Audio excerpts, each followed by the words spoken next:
La historia de la porcelana, de secreto imperial a tesoro mundial. Imagina por un momento que sostienes en tus manos un material tan valioso que se comerciaba al peso del oro, tan codiciado que provocó expediciones al otro lado del mundo, espionaje industrial y hasta guerras entre imperios. La porcelana no fue simplemente cerámica, fue poder puro, prestigio absoluto y el primer producto verdaderamente global de la historia de la humanidad. Todo comenzó hace más de 1300 años, en los hornos humeantes de Jingdesen, durante la dinastía Tang. Era el siglo VII después de Cristo, y en esos hornos, alfareros chinos lograron algo que para el resto del mundo parecía pura magia. Fusionaron caolín, esa arcilla blanca y pura, con feldespato a temperaturas que superaban los 1300 grados centígrados. El resultado fue absolutamente revolucionario, un material translúcido como el cristal, que resonaba como una campana cuando lo golpeaba suavemente y era extraordinariamente duradero. Los chinos guardaron celosamente esta fórmula como el secreto de estado más importante del imperio. Para el resto del mundo, la porcelana era literalmente un misterio insondable. Los europeos, desesperados por descifrar su composición, creían las teorías más disparatadas, que se hacía con conchas marinas trituradas durante décadas, o incluso con huevos enterrados durante un siglo entero hasta que se transformaban mágicamente.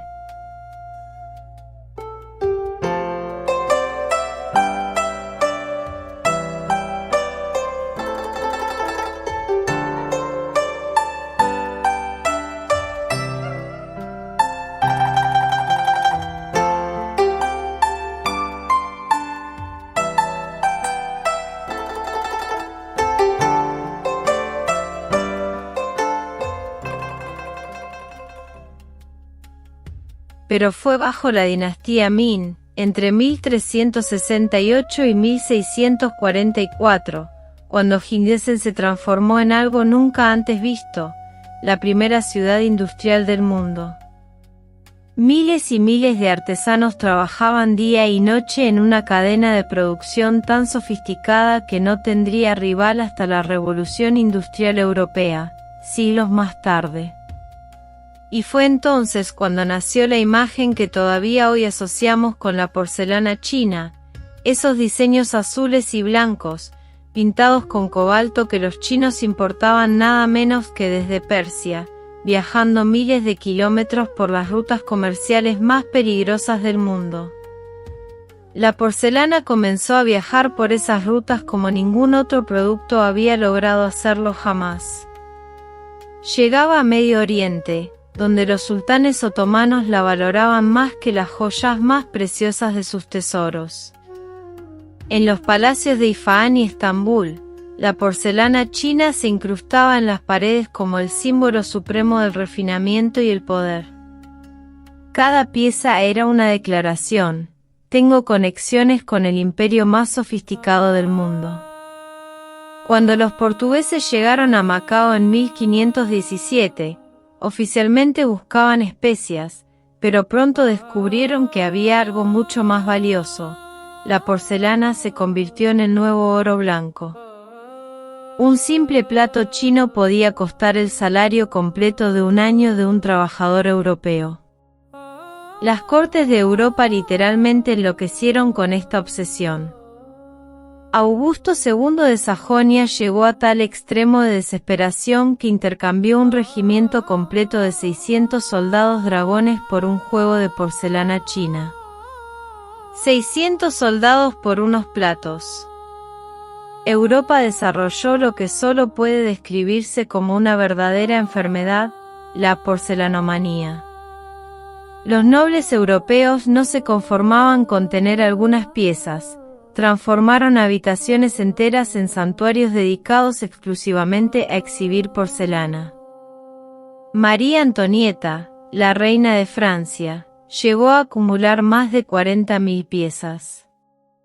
La obsesión era tan intensa que los médicos de la época comenzaron a advertir sobre una nueva enfermedad mental que llamaron la locura de la porcelana. Desesperados por satisfacer esta demanda insaciable, los europeos comenzaron a crear imitaciones. En Delft, los holandeses perfeccionaron una losa Tinglaset que de lejos parecía porcelana auténtica. Los italianos desarrollaron la mayólica con técnicas cada vez más sofisticadas.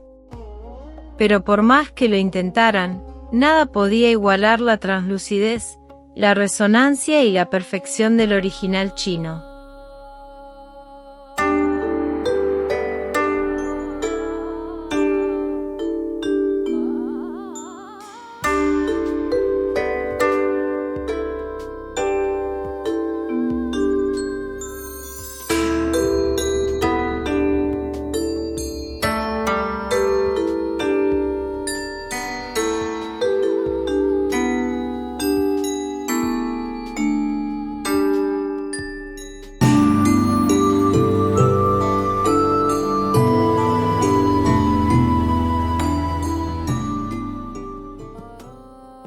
Fue entonces cuando entró en escena uno de los personajes más fascinantes de esta historia, el padre François Xavier de Entrecolles, un misionero jesuita destinado a Hildesheim.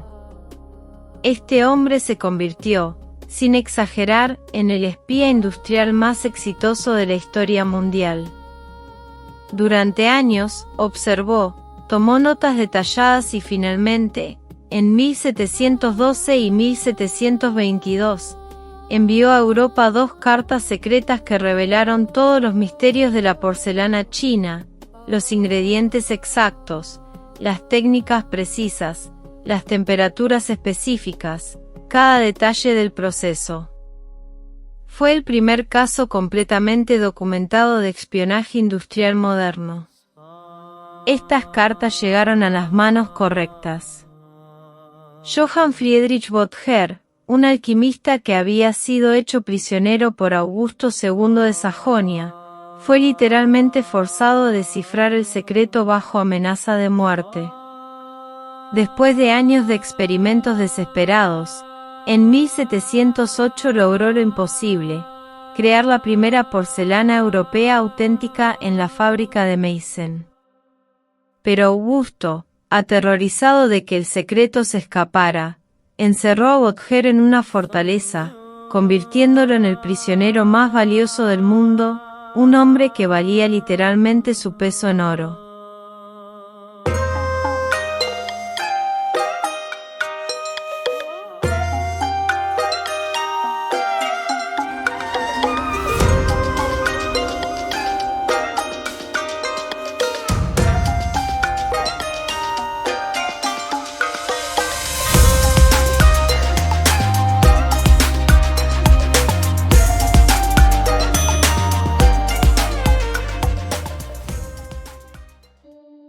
La respuesta británica llegó de la mano de Josiah Wedgwood, quien revolucionó completamente la industria cerámica. Wedgwood entendió algo crucial: no podía competir directamente con la porcelana china, pero podía crear algo completamente nuevo. Desarrolló la losa fina industrial y, más importante aún, fue un genio del marketing. Democratizó la cerámica fina y creó el primer imperio global de vajillas, llevando productos de calidad a las mesas de la clase media emergente. Pero el dominio chino tenía sus días contados. Las guerras del opio, entre 1839 y 1860, marcaron el fin dramático de 13 siglos de monopolio. Europa no solo había aprendido a hacer porcelana, sino que la producía industrialmente, más barata y en cantidades masivas. China, que durante más de un milenio había sido la maestra indiscutible, se encontró de repente convertida en mercado para los productos europeos. La ironía era brutal y completa. La revolución industrial transformó para siempre la porcelana, convirtiéndola de lujo aristocrático exclusivo en bien de consumo accesible. Las fábricas de Limoges en Francia, Royal Copenhagen en Dinamarca, y por supuesto Westwood en Inglaterra, llevaron la porcelana a las mesas burguesas de todo el mundo occidental. Pero Asia no se quedó quieta. En el siglo XX, la región recuperó su protagonismo perdido. Japón creó la espectacular porcelana Imari, con sus diseños vibrantes y únicos. Corea desarrolló el celadón, con ese verde jade inconfundible que se convirtió en su sello distintivo. Y China, después de décadas de guerra civil y revolución comunista, reconstruyó Jingdesen como un símbolo poderoso del orgullo nacional recuperado. Hoy, cuando tomas una simple taza de porcelana entre tus manos, sostienes literalmente 1300 años de historia humana concentrada.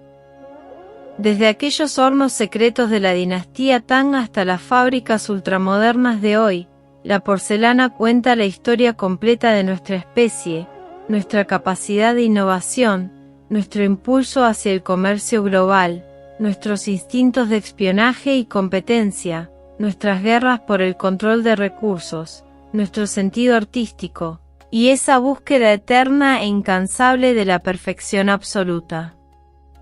La porcelana fue, sin lugar a dudas, el primer producto que realmente conectó el mundo entero, el primer bien material que generó una economía verdaderamente global. Fue, literalmente, el primer paso concreto hacia eso que hoy llamamos globalización. Y todo empezó con unos alfareros chinos que, hace más de 1000 años, lograron crear algo tan bello y perfecto que el mundo entero lo quiso poseer.